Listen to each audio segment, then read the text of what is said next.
Hi friends, నేను యశుని. మా ఊరందూరు గ్రామంలో పాండురంగ స్వామివారి అగ్నిగుండం జాతర జరగబోతుంది. పంట చేతికొచ్చిన ఆనందంలో ప్రతి ఏడాదిలాగే ఈ జాతరను ఘనంగా నిర్వహించుకుంటున్నాం. మా గ్రామమంతా రంగురంగుల విద్యుత్ కాంతులతో మెరవడమే కాదు, బంధుమిత్రుల సందడి, చుట్టుపక్కల నుంచి వచ్చిన అతిథులతో ఊరు కలకలలాడుతోంది. మా గ్రామంలోని యువత ఆలయాన్ని పూలతో అద్భుతంగా అలంకరిస్తున్నాడు. అలాగే మా ఊరి ఆడపడుచులు అందరూ స్వయంగా ప్రసాదాల తయారీలో నిమగ్నమయ్యున్నారు.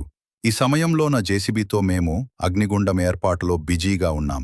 ఇక మరోవైపు పిల్లలు, పెద్దలు భక్తి శ్రద్ధలతో భజనలు పాటిస్తున్నారు. భజనలు పూర్తయిన తర్వాత మనసార భక్తితో, పరమేశ్వరుడి మీద అపారమైన విశ్వాసంతో గోవిందా గోవిందా అంటూ అగ్నిగుండంపై నడుస్తాం. తర్వాత స్వామివారిని దర్శించుకుని మనసు నిండిన ఆనందంతో ఇంటికి బయలుదేరతాం.